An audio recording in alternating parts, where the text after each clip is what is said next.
전날 FOMC에 대한 긍정적인 기대 심리를 뉴욕 증시가 반영을 해주자 어제 국내에서 코스피도 같이 오름세에 몸을 실었습니다. 큰 폭의 상승은 아니었지만 0.3%의 주가 상승을 보이면서 2,637선에 보였고요. 다만 코스닥 같은 경우는 하락세가 나오긴 했습니다만 외국인들이 사흘간 1조 원 넘게 사들이면서 코스피에 대한 반등 기대감이 계속해서 커졌습니다.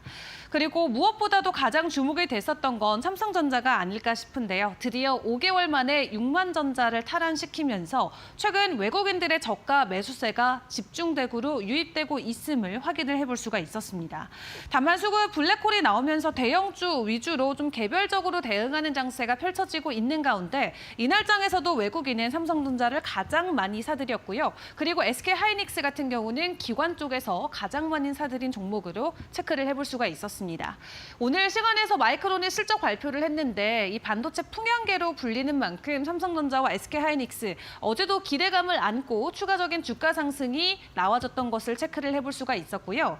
그리고 52주 신고가 종목 함께 확인을 해보시면 나인테크부터 이니텍, 펌텍코리아 등 개별주 위주로 중소형주의 가격 상승이 있었음을 체크를 해볼 수가 있겠습니다. 어제 업황별로의 시장 흐름도 점검을 해보도록 할 텐데 어제도 2차 전지나 반도체 관련주들의 흐름이 좋았죠. 다음 장 통해서 체크해 보겠습니다. 어제 2차 전지 관련주들이 추가적인 가격 급등을 이어갔습니다. 여러 가지 소식들이 전해졌었는데요. 이 SK온이 닛산과 전기차용 배터리 공급 계약을 체결했다라는 소식을 들고 왔습니다. 총 15조 원 규모이고 무엇보다도 일본 완성차 납품의 첫 사례이니 만큼 이 전반적으로 국내 2차 전지 대형주들에게는 긍정적인 호재로 작용이 됐던 것 같습니다. 그리고 전날 미국 증시에서 테슬라가 오랜만에 4%대 추가적인 상승을 보였던 것도 이날 관련주들에게는 힘이 되어줬는데 앞에서 확인해봤던 것처럼 52주 신고가 들어갔었던 나인테크가 15% 가까이 상승을 했었고요. 성우 같은 경우도 14.3%대 추가 상승을 보였습니다. 자, 그리고 반도체 관련주들은 연일 좋은 모습이 이어집니다. 그 전날 미국 필라델피아 반도체 지수가 1% 정도 상승한 것도 있지만 최근 들어서 메모리 반도체 업황이 다시 한번 봄을 맞이한다라는 소식과 함께 낸드라던가 DRAM 쪽의 가격 상승이 전반적인 관련주들의 주가 상승을 계속해서 이끌고 있는데요. 이 무엇보다도 삼성전자에 대한 외국인들의 저가 매수세 유입이 연일 이어지면서 이날장에서 대형주 위주로의 가격 상승이 나왔던 것도 소부장 관련주들에게는 긍정적인 가격 상승의 촉매제가 되어주기도 했습니다. 그리고 어제 시간의 이슈에서 무조건 우리가 봐야 된다라는 이슈로 선정을 해드렸던 토픽이었죠. 퓨리오사 AR 관련주들 이날장에서 다시 한번 변동성 나왔습니다.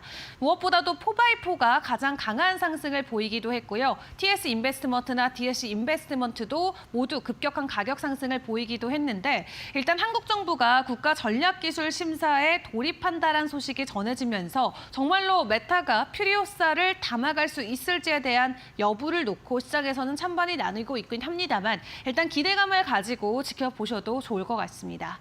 자, 그렇다면 오늘장 외 우리가 지켜봐야 되는 이슈들은 어떤 것들이 있을지 시간 외에서의 이슈들도 체크를 해보도록 할 텐데 시간의 하한가 같던 종목들부터 보도록 하겠습니다. IM과 하나 에어로스페이스 그리고 이 오리엔트 그룹주들이 어제 시간에서 하한가 직행을 했습니다. 일단 IM 같은 경우는 유상증자 납입일이 변경됐다는 소식이 전해졌었고 무엇보다도 오늘 시장에 좀 큰 충격을 줄 만한 이슈로는 하나 에어로스페이스를 봐야 되지 않을까 싶은데요.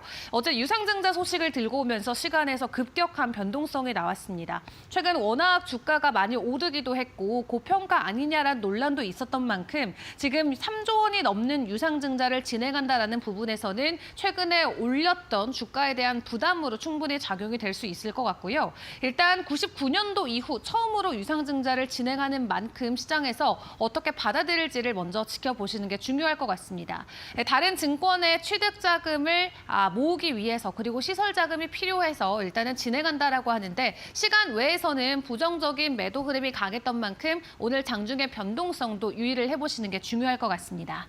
자, 그런 가운데 윤석열 대통령의 탄핵 심판 선고가 지연되면서 이재명 대통령의 대표 관련주로 불리는 오리엔트 관련주들이 어제 시간 외에서 하한가 그대로 직행을 했습니다. 그런 가운데 오는 26일에는 이재명 대표의 2심 선고가 겹쳐져 있어서 시기적으로 좀 불안감이 주가에 반영이 된 것 같고 같고요. 이 정치 테마주들은 워낙 짧은 시간 안에 급격한 변동성을 계속해서 보이는 만큼 어제 시간의 하한가 오늘 장중에는 어떻게 반영될지 같이 기다려보시죠. 자, 그리고 그 외에 봐야 되는 중요한 이슈 두 가지 정도 선정을 해봤습니다. 일단 한국과 중국이 계속해서 더 가까워지고 친해지고 있습니다. 중국이 비자 면제를 해줬는데 그에 화답하듯 한국 정부도 비자를 면제해주는 내용을 오는 3분기 안으로 시행한다고 합니다. 한국도 한시적으로 면제를 해준다라고 하는 것을 놓고 봤을 때 더 많은 중국 관광객들이 편하게 한국에 올 수 있음을 시사할 것 같고요. 그렇게 된다면 뭐 여행주라던가 카지노 관련주들, 항공주라던가 혹은 화장품이나 의료 관련주들까지도 온기가 확산될 수 있다는 거를 기억을 해보시고요. 그리고 시진핑 주석이 방한을 앞두고 있기 때문에 계속해서 중국 관련주들의 변동성이 시장에서 나올 수 있다는 것은 함께 기억을 해보시죠. 그리고 오늘 시장에 또 하나의 충격을 안겨줄 수 있을 만한 이슈로는 HBL 그룹주를 지켜보셔야 될 것 같습니다. 어제 저녁부터 오늘 새벽 안으로 이제 FDA 승인이 나오는 걸 기다리고 있었는데 오늘 오전 3시 정도에 속보로 전해졌고요. 결론은 승인이 다시 한번 불발이 됐습니다. FDA가 보완 요구서를 추가적으로 요청을 한 상황인데 사실 지금까지는 계속해서 긍정의 시그널이 조금 더 강했던 부분도 있었던 것 같습니다. 다만 이 미중 갈등의 영향이 불가피하기 때문에 만약 중국 리스크를 안게 된다면 승인 안 해줄 수도 있겠다라는 입장도 있었고 다만 반대로 최근에 HLB 그룹 경영진들이 확신을 가지고 계속해서 그룹사 지분을 엄청나게 매수를 하고 있었거든요. 이런 부분을 놓고 봤을 때 또 시장 일각에서는 이번엔 정말 승인될 것 같다라는 기대감이 있었는데 결론적으로는 불발이 됐고 지난 이 허가 불발 시에는 시가총액이 무려 4조 원이나 증발되는 엄청난 그룹주 차원에서의 폭락이 나왔었던 만큼 오늘 관련주들은 어떻게 반응을 할지 일단 개장 상황 같이 지켜보시죠. 자, 그 외 글로벌 이슈들도 지켜보도록 하겠습니다. 여러 가지 소식들이 전해진 가운데 일단 주요 컨퍼런스 내용부터 정리를 해보겠습니다. 엔비디아 GTC 컨퍼런스 그리고 블록체인의 컨퍼런스가 있었는데 엔비디아 GTC 컨퍼런스를 놓고는 일단 간밤 양자 컴퓨터 관련주들의 주가를 한번 주목을 해보시는 게 중요할 것 같습니다. 미국에서 양자 컴퓨팅 관련주들의 주가 급락이 강하게 나왔었는데요.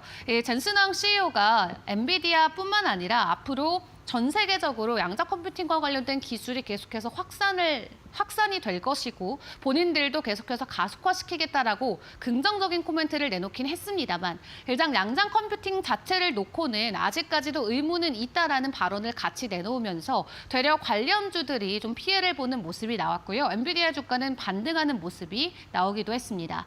일단 GTC 컨퍼런스 어느 정도 마무리 국면에 들어가고 있는 가운데 이 GTC 컨퍼런스와 관련된 영향으로 오를 수 있는 주가의 변동성은 이 정도로 마무리가 되는 것 같다라는 분석들이 나오고 있는 만큼 오늘 국내에서 양자 컴퓨터 관련주들이 되려 하락할 수 있다는 점은 미리 인지를 하고 계시는 게 좋을 것 같습니다.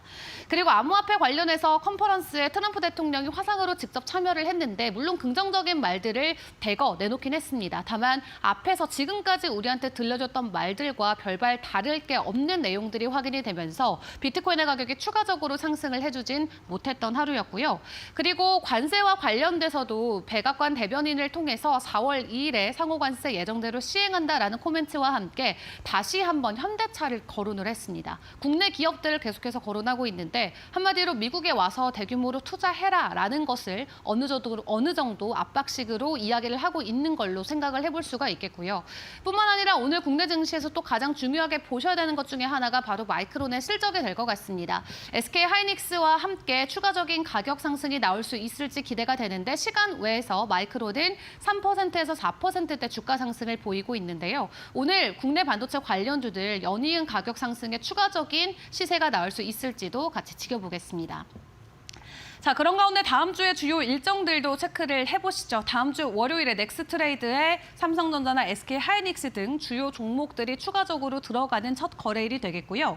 그리고 그 같은 날에 미국 쪽에서는 글로벌 제조업과 서비스업 PMI가 확인이 됩니다. 다만 인플레이션 지표로 가장 중요하게 봐야 될 건 다음 주 금요일에 있을 미국의 2월 PCE가 될 것 같고요. 일단 미국의 2월 PCE를 놓고 시장에서는 추가적인 급등의 흐름은 나오지 않을 것이다라는 전망들은 나오고 있지만 최근 관세 불확실성 등 인플레이션이 계속해서 위로 올라가려는 모습들을 보여주고 있기 때문에 금요일에 발표되는 PCE 지표를 주목을 해보시는 게 중요할 것 같습니다.